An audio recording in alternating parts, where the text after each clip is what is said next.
विहिप द्वारा नशा मुक्त युवा फॉर विकसित भारत संकल्प भारत कार्यक्रम का आयोजन।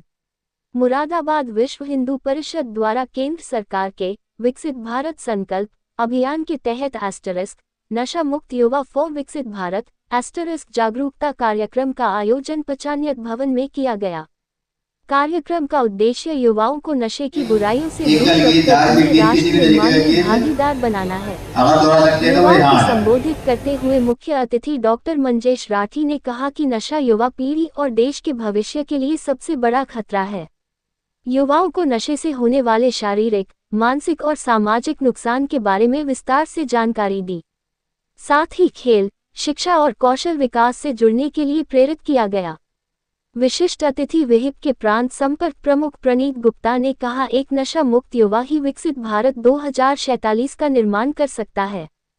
कार्यक्रम में स्कूल कॉलेज के छात्र, समाजसेवी शामिल हुए। कार्यक्रम संयोजक साकार भटनागर ने बताया कि यह अभियान निरंतर चलाया जाएगा। हर गली मोहल्ले में जाकर युवाओं को नशे से दूर रहने और विकसित भारत 2047 के संकल्प को पूरा करने के लिए प्रेरित किया जाएगा। कार्यक्रम का संचालन कार्यक्रम संयोजक साकार भटनागर ने किया। कार्यक्रम के अंत में सभी ने मिलकर देश को नशा मुक्त बनाने का संकल्प लिया।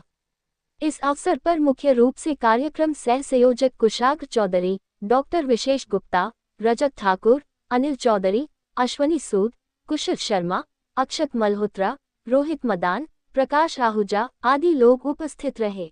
परिवार से आज लगभग 2.5 करोड़ युवक जुड़ चुके हैं। ये युवक शक्ति विकसित भारत के संकल्प को साकार करने और नशा मुक्त भारत का निर्माण में अपनी सक्रिय भूमिका निभाने के लिए पूर्णतः प्रतिबद्ध है। साथियों, कहते हैं मानव जब जोर लगाता है पत्थर पानी बन जाता है। आज आवश्यकता उसी पराक्रम की है, उसी संकल्प और उसी जागृत युवा शक्ति की जो नशे के अंधकार को परास्त कर भारत को एक नई दिशा दे सके। इसी राष्ट्रीय संकल्प को जन जन ये कहानी है हर उस युवा की जिसने सपने देखे हैं कुछ बनने के, आगे बढ़ने के, अपनी जिंदगी को बेहतर बनाने के, लेकिन एक भूल उनके सपनों को चकनाचूर कर देती है, उनकी जिंदगी को तबाह और बर्बाद कर देती है। रुकना यार, कहा हाँ भाई, एग्जाम चल रहा है, तैयारी तो करनी पड़ेगी ना। ओहो, सिर्फ ये ऑफिसर बनेगा और हम सब इसके सिक्योरिटी। सुनना, आजाद पार्टी है, चलेगा? चलना। अरे नहीं भाई, जा सकता। थोड़ी देर यार, थोड़ी देर। पढ़ाई से बड़ी होती है जिंदगी। एग्जैक्टली। तो एंजॉय कर ले।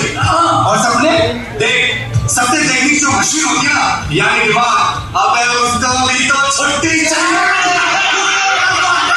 एक बार चलना है। अरे मैं नहीं चाहूंगा यार। बस एक बार, बस एक बार, बस एक बार, बस एक बार, बस एक बार, बस एक बार। देख, जो सही इंसान होता है वो फैसला खुद करता है। Yes, you can do it. मैं तो बस मौका देता हूं। लेकिन तुम हो कौन? नशा, नशा, नशा, जिसे दुनिया कूल कहती है। कूल, जिसे कुछ लोग स्टेटस कहते हैं। स्टेटस, जिसे कुछ लोग आजादी समझते हैं।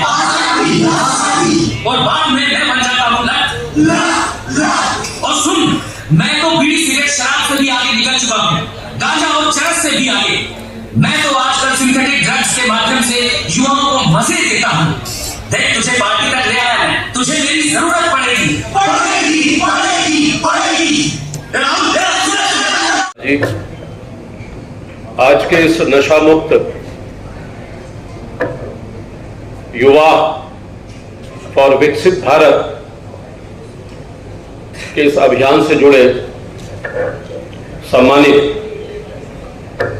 अतिथि आदरणीय डॉक्टर मंजेश राठी जी, प्रबंध निदेशक DMR हॉस्पिटल, CL गुप्ता के एक्सपोर्ट्स के सम्मानित स्तंभ के रूप में विराजमान मेरे अनुज भाई प्रणीत गुप्ता जी, यहाँ उपस्थित भाई अनिल जी, अनिल सिक्का जी, उपस्थित सभी सम्मानित शिक्षक बंधुओं और मेरे प्यारे छात्रों, आपने अभी प्रधानमंत्री जी का उद्बोधन सुना, उसमें पूरी विषय वस्तु आपके समक्ष आ चुकी। अभी डॉक्टर मंजीश राठी जी ने कई बिंदुओं पर आपके बीच में अपनी बात रखी। क्योंकि यह अभियान युवाओं के लिए है और युवाओं की आबादी आज लगभग 14-15 वर्ष से लेकर 40, 45, 50 वर्ष तक लगभग 60 करोड़ के आसपास है। युवाओं पर सरकारों का, प्रधानमंत्री जी का जोर केवल इसलिए है कि हम 2047 तक, जब देश की आजादी को 100 वर्ष होंगे, तब उसको विकसित बनाना चाहते हैं। और वो विकसित भारत बिना आप जैसी जेनजी पीढ़ी के नहीं हो सकता। जेनजी पीढ़ी वो जो 1996 से 2012 के आसपास जिसका जन्म हुआ है, जो लगभग 15-16 साल की है। आप भी इससे ज्यादा उम्र के नहीं। प्रधानमंत्री जी का स्पष्ट मानना है कि 2047 तक, इस अमृत काल के बाद, जब देश की आजादी को 100 वर्ष होंगे, कि आपकी उम्र लगभग 35-40 के बीच में होगी। इसलिए वो युवा जो अभी अध्ययनरत है, जो अभी कक्षा में पढ़ रहा, आज रविवार के दिन, अवकाश के दिन आपको क्लास से बाहर निकालकर लाने का केवल तात्पर्य यह है कि ताकि आपके मस्तिष्क में आने वाले समय में ये बात जरूर बैठ जाए, गहरी पैठ बना ले कि आने वाले समय में जो नशा है, ये नशा हमें समाप्त नहीं करता, हमारे मानसिक स्वास्थ्य को भी खराब करता है। डॉक्टर साहब ने अभी कहा, हमारे शारीरिक स्वास्थ्य को खराब करता है और धीरे धीरे परिवार और समाज से अलग होते चले जाते हैं। नशे की ये खूबी है कि इसका सेवन करने के बाद ये उत्तेजना पैदा करता है। और आप जानते हैं, जब कभी भी शरीर में उत्तेजना पैदा होती है तो रक्तचाप बढ़ता है। रक्तचाप बढ़ता है तो आपके विचारों में उत्तेजना आती है, तो आप कहीं ना कहीं कुछ ऐसा करने का मन बनाते हैं जो आपका सामान्य मस्तिष्क नहीं सोच सकता।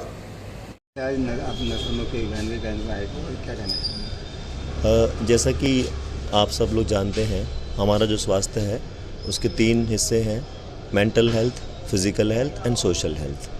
तो अब देखने में ये आया है पिछले 1 दशक से कि जो है युवाओं में नशा काफ़ी बढ़ रहा है। और युवा हमारे देश की जो रीढ़ की हड्डी हैं, क्योंकि हमारी प्रोडक्टिव पॉपुलेशन है, कमाने वाली पॉपुलेशन है। और ये नशा अक्सर देखा गया है 15 से 45 साल के लोगों में ज़्यादा मिलता है। अच्छा, जब बच्चे स्कूल में जाते हैं, कॉलेज में जाते हैं, तो वो पीयर प्रेशर में आ जाते हैं। लोग कोशिश करते हैं कि अपने दोस्तों जैसे दिखें। कुछ दोस्त ऐसे होते हैं, खासकर जो नशे के कारोबारी टाइप के लोग होते हैं, वो उनको फ्री में पार्टीज़ कराते हैं। तो उससे क्या है, उनको आदत बन जाती है। क्योंकि एक बार आपको किसी चीज़ की मेंटली आदत बन गई, मानसिक तौर से आदत बन गई, तो आप उसके गुलाम बन जाते हैं, आप उसकी गिरफ्त में आ जाते हैं। ऐसी हमारी जनरेशन में काफ़ी प्रॉब्लम्स हैं।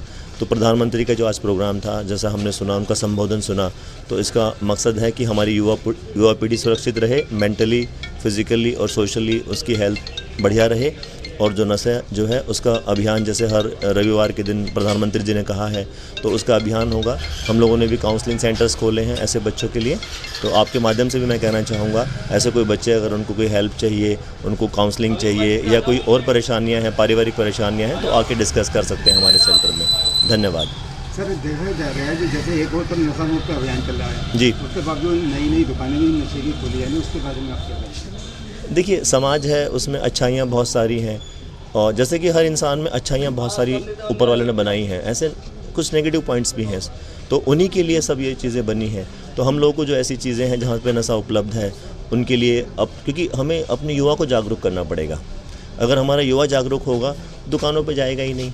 और बाकी तो सब चीज़ें हैं, जैसे प्रधानमंत्री जी का जो चल रहा है, प्रोग्राम चल रहा है, इसमें भी शासन की तरफ से भी काफ़ी स्टेप लिए जाएंगे। पर हमें क्या है, मेनली हमारी जेनजी है जो मजबूत है, जो हमारे देश की रीढ़ की हड्डी है, उसे मजबूत करना है, उसकी सोच को मजबूत करना है। अगर आप सोच से मजबूत हैं तो कोई आपको नशा नहीं दे सकता है, कितना ही कोशिश करें। प्रधानमंत्री जी का इस संबोधन वास्तव में राष्ट्र के विकास के लिए, इसकी प्रगति के लिए और विकसित भारत की दिशा में हमारे युवाओं की क्या भागीदारी हो सकती है, इस दिशा में बहुत सुंदर सार्थक प्रयास है। वास्तव में जेनजी के लिए जो इस पथभ्रष्ट होने का जो एक मुख्य कारण माना गया है, वो नशा को एक बड़ा कारण माना है। और उससे मुक्ति के लिए जब तक हम अपने संकल्पबद्ध होकर के अपने जीवन को नहीं साधेंगे तो हम ये देश के विकास की हम कल्पना जो है वो हम थोड़ी उसको और आगे तक दूर ले जा सकते हैं। इसलिए जल्दी देश को विकसित भारत बनाने के लिए जैन जी का सक्षम होना, सफल होना और देश के विकास में उसकी एक अहम भूमिका होना ये आवश्यक है। उसके लिए नशा मुक्ति का ये अभियान बहुत सार्थक प्रयास है और इसकी स्वागत होना चाहिए। लगातार देखा जाए शासन, प्रशासन और सामाजिक संगठन प्रयास करते हैं, उसके बावजूद भी जैन जी देख रहे हैं इसमें नशा के ऊपर नहीं, ये समाज में हमेशा से सुर और असुर संग्राम सदैव चलता रहा है आदिकाल से। और हम जो सुरता है, जो देवत्व है और अच्छी जो चीज़ें हैं उसको बढ़ाने का निरंतर प्रयास करते रहते हैं और ये सार्थक प्रयास सरकार की ओर से बहुत सुंदर है और निश्चित रूप से इसमें हम सफल होंगे ऐसा लगता है। बड़ा सवाल ये उठता है कि स्कूल कॉलेजों के पास नशे की दुकानें खुली है, तंबाकू, सिगरेट आदि, जो उनके लिए क्या कहेंगे, सरकार से क्या अपील करेंगे? सरकार जहां उस पर अनिवार्य रूप से ये भी जहां बाध्यता कर रखी है और बता रखा है कि जहां उसके पीने से कैंसर होगा, बीमारी होगी और नुकसान होगा, और वही आज बड़ी मात्रा में प्रचारित भी कर रही है कि जैन जी को कि आप यदि इनका सेवन करेंगे तो आपका व्यक्तिगत विकास भी, अपना पारिवारिक विकास भी और राष्ट्रीय विकास भी इससे प्रभावित होगा। उसकी जागरूकता के बढ़ाई जा रही है और निश्चित रूप से सब सामने अगर जहर होते हुए भी हम अगर आत्म रूप से बलवान होंगे तो इस चीज़ से अलग होकर जी सकते हैं।